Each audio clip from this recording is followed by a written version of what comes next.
Si la réponse à la question référendaire est non, nous avons tous dit que ce non sera interprété comme un mandat pour changer la Constitution, pour renouveler le fédéralisme. Je sais que je peux prendre l'engagement le plus solennel qu'à la suite d'un non, nous allons mettre en marche immédiatement le mécanisme de renouvellement de la Constitution et nous n'arrêterons pas avant que ce soit fait. Nous mettons notre tête en jeu, nous, députés québécois, parce que nous le disons aux Québécois de voter non. Et nous vous disons à vous des autres provinces que nous n'accepterons pas ensuite que ce non soit interprété par vous comme une indication que tout va bien et que tout veut rester comme c'était auparavant. Nous voulons du changement, nous mettons nos sièges en jeu pour avoir du changement.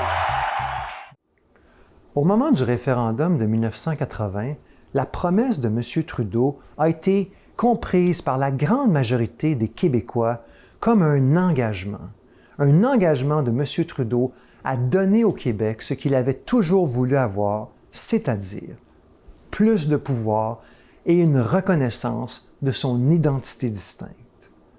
Or, après un processus qui a duré environ 18 mois, c'est exactement le contraire qui s'est produit.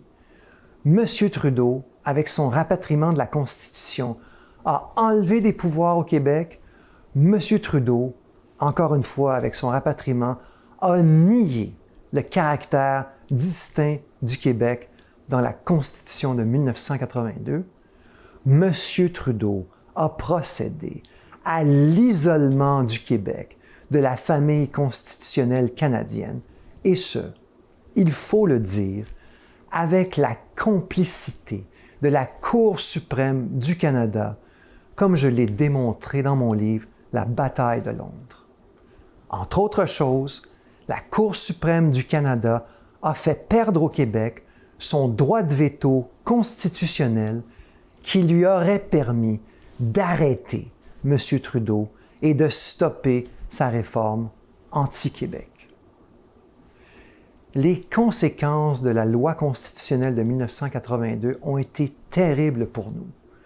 En vertu de la Charte canadienne des droits et libertés, on a donné le pouvoir aux juges fédéraux d'invalider les lois votées démocratiquement par l'Assemblée nationale du Québec, lois votées dans nos domaines exclusifs de compétences, comme par exemple en matière d'éducation, en matière de langue, en matière de culture.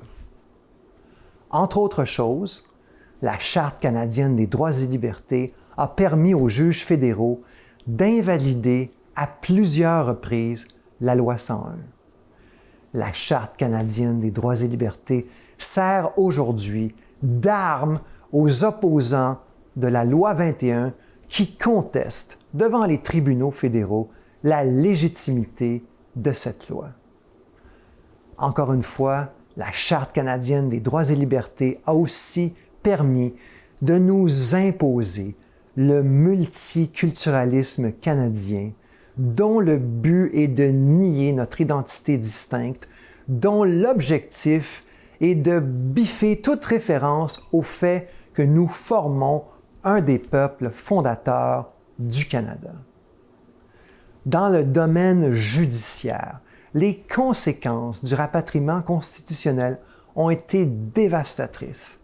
Entre autres choses, on a procédé, encore une fois, suite à des décisions des juges fédéraux, à la libération sans procès de centaines de présumés meurtriers, de présumés violeurs, de présumés fraudeurs et encore d'autres gens qui ont réussi à échapper à notre système de justice au nom de la Charte canadienne des droits et libertés. On pourrait parler encore très longtemps de toutes les conséquences de la promesse trahie de M. Trudeau.